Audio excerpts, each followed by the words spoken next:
Uma das coisas mais legais dentro do universo das Crônicas de Gelo e Fogo são, com certeza, as teorias. Muitas delas já parecem ter sido confirmadas em Game of Thrones, como por exemplo, o parentesco do Jon Snow. Porém, outras teorias, como quem é o Azor Ahai, ainda permanecem abertas nos livros.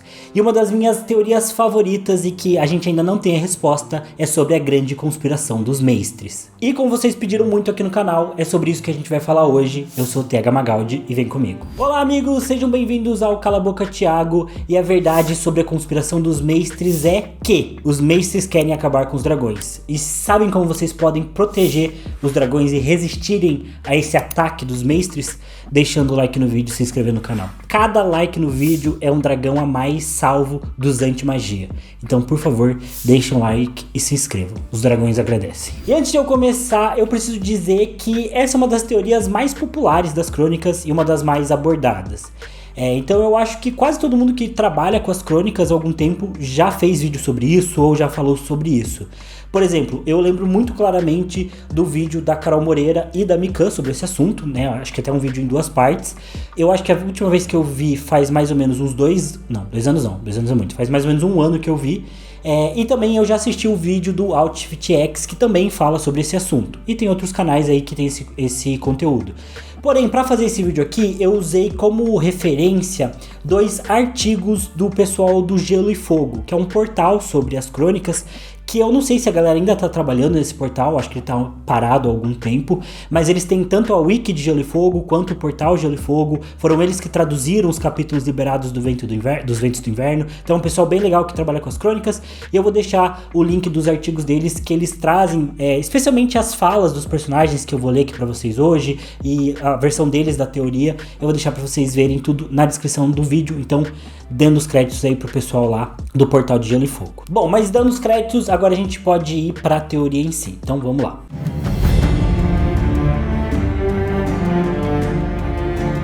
Bom, em síntese, o que é a grande conspiração dos Maestres? Ela é uma teoria que existe basicamente dentro das crônicas, ou seja, que não é algo externo vindo dos fãs. Nessa teoria, a gente tem alguns personagens dentro dos livros que acreditam que os Maestres da Cidadela estão de alguma forma tentando acabar com a magia do mundo e também tentando manipular os Lordes do Reino. Ou pelo menos é isso que a maior parte das pessoas conclui quando tá falando sobre essa teoria. Na minha opinião, eu acho que essa conspiração dos Maestres pode ser resumido como algo muito mais específico. Para mim, os Maestres da Cidadela não querem necessariamente acabar com toda a magia do mundo, e sim queriam acabar com a dinastia Targaryen em específico. E durante os vídeos eu vou trazer alguns argumentos sobre isso para vocês. E caso vocês ouçam barulhos estranhos vindo nesse vídeo, é porque meu cachorro tá dormindo aqui do lado, a Ana Catarina. E de onde vem essa teoria? Como eu falei, a teoria da grande conspiração dos Maestres, ela é interna das crônicas. Existem 2 personagens que, em determinados momentos ali dos livros, falam abertamente sobre suas suspeitas, sobre a índole e as intenções dos Maestres. Esses personagens são a Lady Dustin, uma senhora nortenha viúva, e o Arquimestre Marwyn, que é um Maestre da Cidadela. Sim, um dos conspiradores contra os Maestres é um Maestre. Vale comentar que não necessariamente esses personagens acreditam nas mesmas coisas, eles não são personagens que conversam entre si, mas ambos duvidam das intenções dos Maestres por motivos diferentes e as teorias deles se complementam, né? Então os fãs pegaram as ideias que eles trouxeram ali nos livros e os fãs sim formaram a grande conspiração dos Maestres. Ou seja, eu falei que é algo interno das crônicas, mas é uma mistura, né? De personagens que apontaram alguns pontos dentro das crônicas e os fãs que juntaram as pecinhas e formularam a grande conspiração dos Maestres. Um trabalho de equipe. E de modo geral é muito legal isso, porque o fato de 2 personagens tão diferentes nos livros, em momentos diferentes, colocarem os Maestres sobre um olhar de dúvida, mostra que o próprio George R. R. Martin queria que a gente duvidasse dos Maestres também. Então eu acho que é um detalhe que ele realmente deixou na história pra gente teorizar, pra gente discutir. Então eu gosto dessa teoria porque ela tem muito fundamento. Tá, mas o que esses personagens que não gostam dos Maestres e duvidam deles dizem nos livros? Bom, começando pela Lady Dustin. Ela é a viúva do Lord Willan Dustin e é a atual senhora da Vila Acidentada, que é uma grande vila lá no norte, onde está localizado o Solar Acidentado, que é a sede da Casa Dustin. No quinto livro das Crônicas, A Dança dos Dragões, exatamente no capítulo 37, a Lady Dustin conversa com o Theon sobre as suspeitas dela em relação aos mestres. Eu vou ler esse trecho aqui para vocês, mas eu já aviso que ele é bem longo, então fiquem atentos aí. Abre aspas. Quando o mestre Medric caiu sobre um joelho para murmurar ao ouvido de Bolton, a boca da senhora Dustin torceu-se de desagrado. Se eu fosse rainha, a primeira coisa que faria seria matar todas aquelas ratazanas cinzentas. Correm por todo lado, vivendo das sombras dos senhores, chiando umas com as outras, sussurrando aos ouvidos dos seus amos. Mas quem são realmente os amos e os servos? Todos os grandes senhores têm o seu mestre. Todos os senhores de menor gabarito aspiram a ter um. Se não se tem um mestre, isso é visto como querendo dizer que o Lorde é de pouca importância. As ratazanas cinzentas leem e escrevem as nossas cartas, mesmo para senhores que não sabem ler. E quem poderá dizer com certeza que não estão distorcendo as palavras para os seus próprios fins? De que servem eles? Eu pergunto. Curam, disse Theon. Parecia ser o que se esperava dele. Curam, pois. Nunca disse que não eram delicados. Tratam de nós quando estamos doentes ou feridos, ou perturbados com a doença de um pai ou de um filho. Sempre que estamos mais fracos e mais vulneráveis, lá estão eles. Às vezes nos curam e ficamos devidamente agradecidos. Quando falham, nos consolam na nossa dor e também ficamos gratos por isso. Por gratidão, concedemos a eles um lugar sob o nosso teto e permitimos que compartilhem de nossas vergonhas e segredos. Uma parte de todo o conselho, e não demora muito até que o governante passe a governado. Foi isso que aconteceu ao Lord Rickard Stark. O nome da sua ratazana cinzenta era Mestre Wallace. E não é inteligente o modo como os mestres respondem só pelo primeiro nome? Mesmo aqueles que tinham dois quando chegaram à cidadela? Assim não podemos saber quem realmente são ou de onde vêm. Mas se você for suficientemente teimoso, ainda pode descobrir. Antes de forjar a sua corrente, o Mestre Wallace era conhecido como Wallace Flowers. Flowers, Hill, Rivers, Snow. Damos esses nomes a crianças bastardas para marcá-las pelo que elas são. Mas elas são sempre rápidas em se livrar da marca. Wallace Flowers tinha uma garota Hightower como mãe e um arquimestre da cidadela como pai, segundo diziam. As ratazanas cinzentas não são tão castas como gostaríamos que acreditássemos.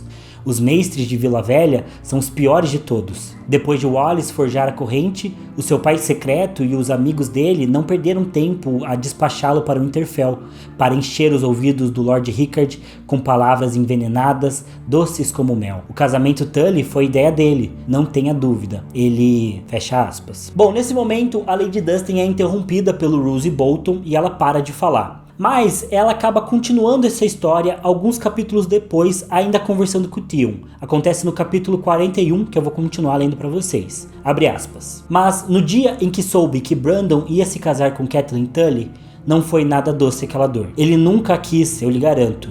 Ele me disse isso, na nossa última noite juntos. Mas Rickard Stark também tinha grandes ambições. Ambições sulistas que não seriam alcançadas com seu herdeiro casado com a filha de um dos seus próprios vassalos. Depois, meu pai acalentou alguma esperança de me casar com o irmão de Brandon, Eddard, mas Catelyn Tully pegou este também. Eu fiquei com o jovem Lord Dustin até que Ned Stark o tirou de mim. Fecha aspas. Ok, e depois de tudo isso, o que a gente pode concluir com essas falas da Lady Dustin? Bom, basicamente, ela parecia acreditar que o Lord Rickard Stark casou os seus filhos com os senhores sulistas por conta de algumas ambições políticas que ele tinha. Ambições sulistas, que ela chama. E mais do que isso, ela acreditava que essas ambições políticas vieram, na verdade, do mestre dele, o Wallace. Isso porque o normal, na maioria dos territórios de Westeros, é que os senhores das grandes casas casassem os seus filhos com membros dos seus próprios vassalos, filhos dos seus próprios vassalos.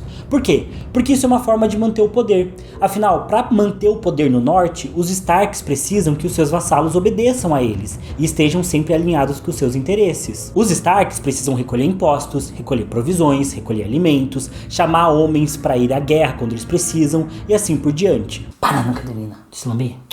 E qual a melhor forma de manter o controle do território e fazer alianças? Através de casamentos. Isso não acontecia só no norte, mas toda Westeros tinha isso. Os casamentos eram sempre regionais, próximos. O Lord Rickard, por exemplo, provavelmente era casado com um membro da casa Flint. O Hoster Tully era casado com a Minissa Went. O Tywin Lannister casado com a Joanna Lannister, que era sua prima. O Steffan Baratheon casado com a Cassana Estermond.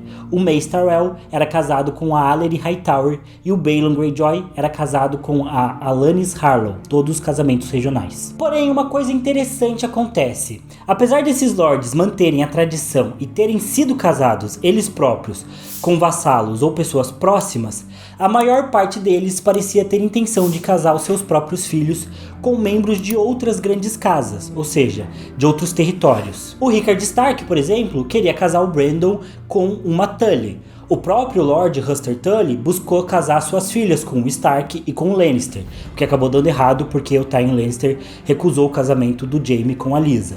Mas, eventualmente, a Lysa também se casou com um estrangeiro, de outro território, que foi o Jon Arryn. O Lord Steffan Baratheon teria casado o Robert Baratheon com a Lyanna Stark, e assim por diante. Por algum motivo, os senhores das grandes casas no mesmo período passaram a nutrir um interesse repentino em unir as suas casas através de casamento, coisa que não era normal. Isso só não se aplicou aos Tyrell, que na época não tinham herdeiros em idade de casamento, aos Martell, que eram aliados dos Targaryen e se casavam com eles, e aos Greyjoy, que simplesmente não faziam parte desse rolê. E para Lady Dustin, esse interesse repentino dos grandes senhores em unirem as suas casas foi algo plantado intencionalmente pelos seus mestres da cidadela. Ou seja, para ela, cada um desses mestres que vivia com esses grandes senhores tinha o objetivo de incentivar e manipular eles a unirem as casas com outros grandes senhores através do casamento, de alianças e por aí vai. Tá, mas qual seria o objetivo disso? O que os mestres da cidadela ganhariam com essa ação toda coordenada de manipular os grandes senhores?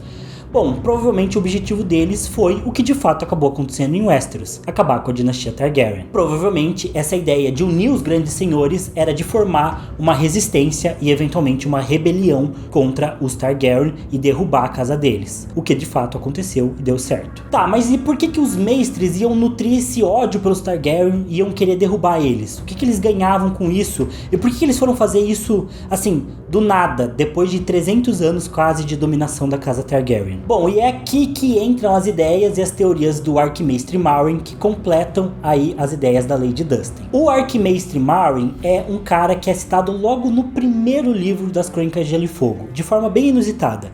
Ele é citado pela Mirri Maz Duur, sim, a maege que fez a magia de sangue contra a Daenerys e o Khal Drogo. No primeiro livro, a Mirri menciona que ela foi educada sobre a anatomia humana por um mestre Westerosi chamado Marwyn. Eu tô falando Meryn, né? Depois, em A Tormenta de Espadas, o Jaime Lannister conversa com o Qyburn, que explica pra ele como o Qyburn passou a acreditar na existência de fantasmas, mesmo sendo um mestre, um cara erudito. E o Qyburn diz que, de todos os arquimestres da cidadela, só os malditos caminhoneiros que passam nesse horário, que não é um caminhão, é um ônibus. Ai, meu Deus. E o Qyburn explica que, de todos os arquimestres da cidadela, apenas o Marwyn faz alguma reflexão sobre esse assunto. É uma citação que a gente tem. Já no epílogo do Festim dos Corvos, a gente finalmente conhece o Marwyn. Ele é descrito como um mestre bem incomum, que viajou o mundo procurando por livros perdidos, que andava com feiticeiros, um cara que andava com prostitutas e também com saltimbancos. Ele foi apelidado na cidadela, inclusive, como Marwyn o Mago, e era basicamente o único mestre na cidadela com um anel de aço valeriano na sua corrente, provando que ele é um cara realmente estudado em magia, algo muito difícil de se conseguir na cidadela, até porque, de modo geral, os mestres veem a magia como algo muito mal visto, não gostam da magia e até repudiam ela. No quarto livro, o Jon também envia o Sam e o mestre Aemon para a cidadela, justamente porque o mestre Aemon tá morrendo, e a ideia é que o Sam começasse a estudar na cidadela para substituir o mestre Aemon na muralha. Infelizmente, o mestre Aemon acaba morrendo antes deles chegarem no final da jornada. E o último desejo dele era poder ter servido a Daenerys como mestre, porque ele acreditava fielmente que ela era a última descendente, dos Targaryen na Terra, e que ela era também o Azor Ahai. Mas, já antecipando a sua própria morte, o mestre Aemon pede ao Sam que ele contasse sobre tudo isso, sobre a Daenerys e sobre ela ser o Azor Ahai, lá pro pessoal da cidadela, para que os mestres pudessem mandar alguém para servir ela e trabalhar com ela. Porém, quando o Sam chega lá na cidadela, dela, um acólito chamado Sarellas, que na verdade é uma das filhas do Oberyn disfarçadas, coisa que é assunto para outro vídeo, diz pro Sam que na verdade seria melhor ele levar esse assunto pro Arquimestre Marwyn, porque ele receberia melhor esse tipo de conteúdo que envolvia profecias e magia. É então que o Sam conta pro Marwyn sobre a profecia do Azor Ahai e como o Mestre Aemon acreditava que a Daenerys cumpria essa profecia. O Marwyn diz que profecias são coisas bem enganosas e traiçoeiras, mas que o Aemon poderia estar certo. E então rola esse seguinte diálogo aqui, vou ler pra vocês, abre aspas. Aemon teria ido ter com ela se tivesse forças para isso. Queria que lhe mandássemos um mestre para aconselhá-la, protegê-la e trazê-la para casa em segurança. Ah, queria? Arquimestre Marwyn encolheu os ombros. Talvez seja bom que tenha morrido antes de chegar à Vila Velha. Caso contrário, as ovelhas cinzentas talvez tivessem de matá-lo. E isso teria feito os queridos dos pobres velhos torcer as mãos encarquilhadas. Matá-lo? Sam estava chocado. Por quê? Se eu lhe disser, podem ter de matar você também. Marwyn abriu um horrendo sorriso com o sumo da folha amarga escorrendo, rubro entre os dentes. Quem você acha que matou todos os dragões da última vez? Galantes matadores de dragões armados de espadas? Cuspiu. O mundo que a cidadela está construindo não tem lugar para feitiçaria, profecias ou velas de vidro, e muito menos para dragões. Pergunte a si mesmo por que foi deixado que Aemon Targaryen desperdiçasse a vida na muralha quando, por direito próprio, deveria ter sido promovido a arquimestre? O motivo foi seu sangue, não podiam confiar nele, assim como não podem confiar em mim, fecha aspas. Ou seja, o que o Arquimestre Marwyn está propondo pro Sam? Que os mestres estão tentando construir um mundo livre da magia. E mais que isso, que eles trabalham ativamente com esse propósito e que, ao longo dos tempos, eles acabaram tanto com os dragões quanto com os Targaryen. E o interessante é que duas coisas corroboram muito com essa teoria. A primeira delas é o fato de que os mestres não gostam da magia realmente, isso não é só coisa do Arquimestre Marwyn. O próprio mestre Luwin fala sobre isso pro Bran, que um dos testes para você se tornar mestre da cidadela, de fato, é tentar acender uma vela de vidro de dragão que tem lá na cidadela. Como isso é basicamente impossível de se fazer sem magia, tem um momento em que o acólito tem que desistir e se convencer de que a magia é irreal. Porém, a vela de dragão da cidadela se acendeu desde que os dragões da Daenerys voltaram, provando que existe sim uma ligação real entre os dragões da Dany e a magia do mundo, algo que os mestres parecem tentar negar a todo custo. Além disso, de fato, os dragões dos Targaryen começaram a nascer cada vez menores após a Dança dos Dragões. Tanto que o último dragão Targaryen que nasceu em Westeros era menor que um gato e morreu ainda bebê porque ele não conseguia se desenvolver, não conseguia voar, não conseguia fazer nada.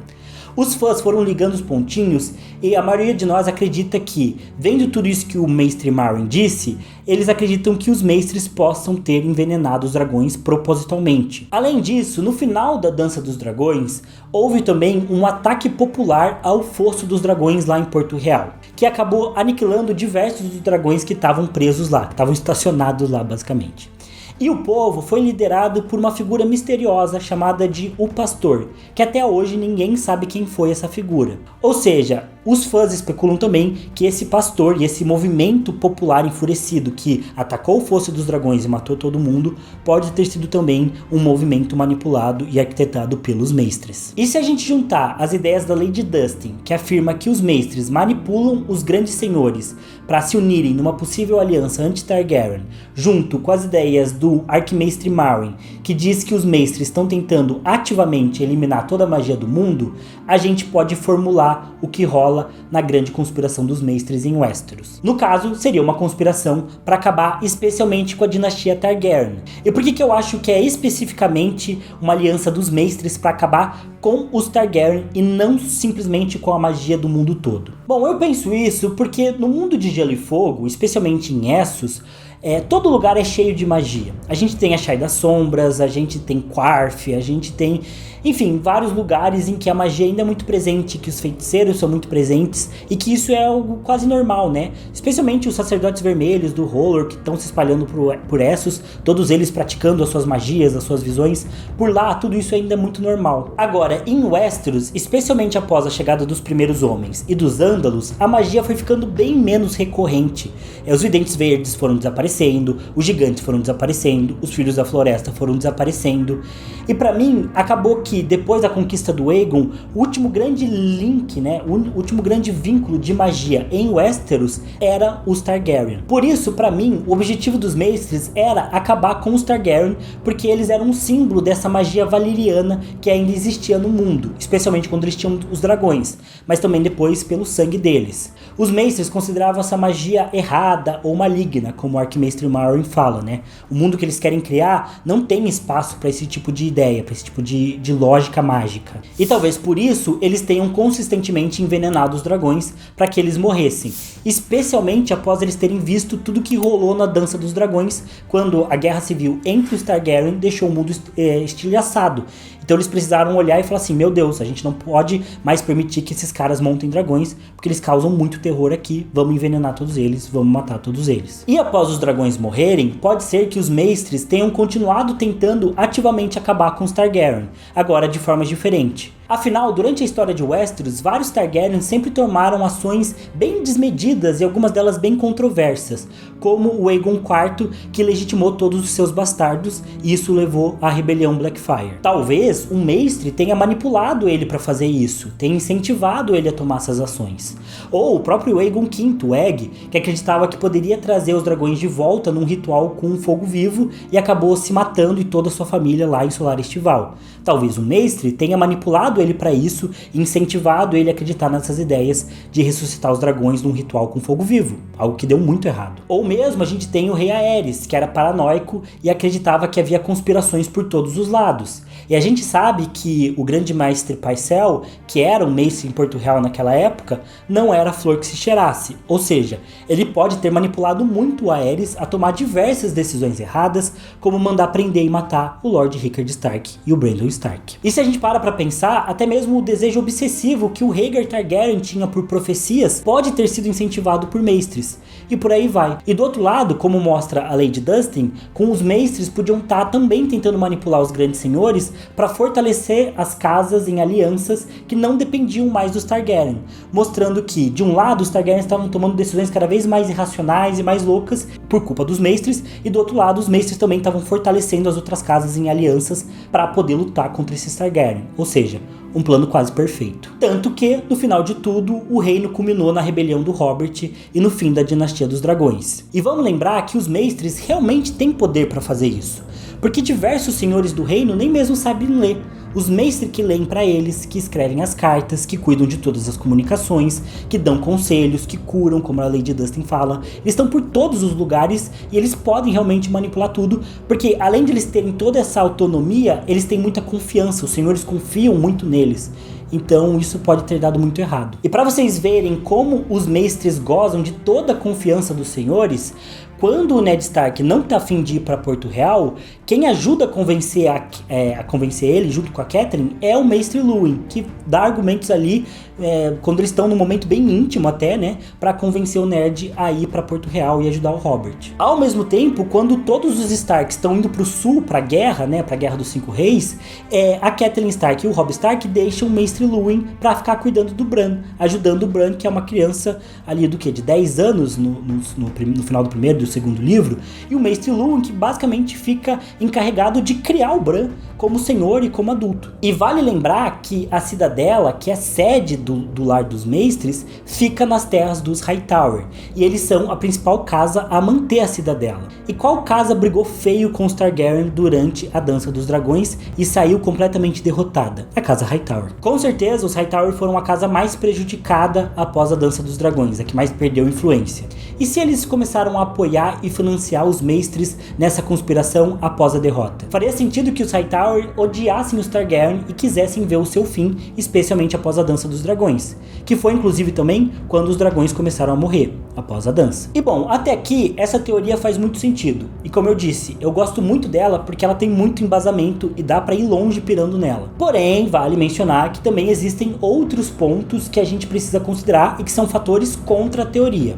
Por exemplo, eu mesmo acabei de mencionar essa ideia dos Hightower financiarem esse plano dos mestres em acabar com a dinastia dinastia Targaryen. E por um lado, faria muito sentido eles odiarem os Targaryen, mas por outro lado, eles não teriam motivos para querer acabar com a magia em Westeros, já que a própria casa Hightower é bem ligada à magia, especialmente no momento atual que eles estão nos livros. Nas crônicas, os Hightower não têm mais muita importância, mas a gente sabe que os Greyjoy estão tentando atacar a Campina e Vila Velha. Então, enquanto seus filhos preparam os exércitos para lutar contra os Greyjoy, o Lord Layton Hightower está trancado em Torre Alta, junto com a sua filha mais velha, a Malora, lendo livros de magia e procurando feitiços que possam salvar, ali Vila Velha dos Homens de Ferro. Além disso, falando na própria Lady Dustin, ela também tem muitos motivos para ser uma pessoa bem ressentida com a vida.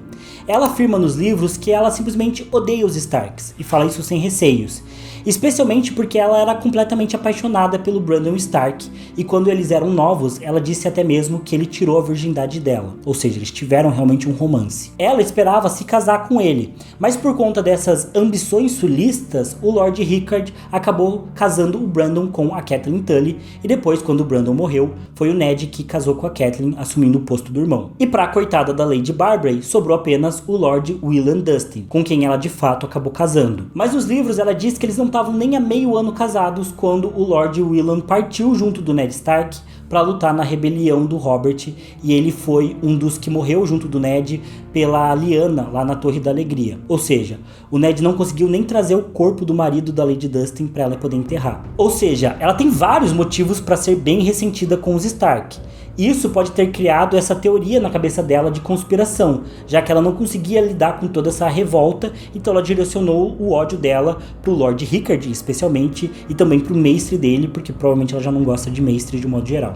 Mas assim, pode ser tudo fruto da cabeça dela e desse ressentimento que ela tem contra os Stark. E pra finalizar, tem um último ponto que vai contra essa teoria da conspiração dos mestres. É que existe um motivo alternativo para os grandes senhores de Westeros quererem casar seus filhos e fazerem essa aliança entre as grandes casas. Afinal, a maior parte dos senhores de Westeros lutou junto na Guerra dos Reis das Nove Moedas, que foi lá em Essos. Afinal, a maior parte dos grandes senhores de Westeros lutou juntos na Guerra dos Reis das Nove Moedas, que foi basicamente a quinta rebelião Blackfyre e que aconteceu lá no território de Essos. Ou seja, o Jon Arryn, o Steffon Baratheon, o Rickard Stark, o Hoster Tully e até o Tywin Lannister são todos velhos companheiros de guerra.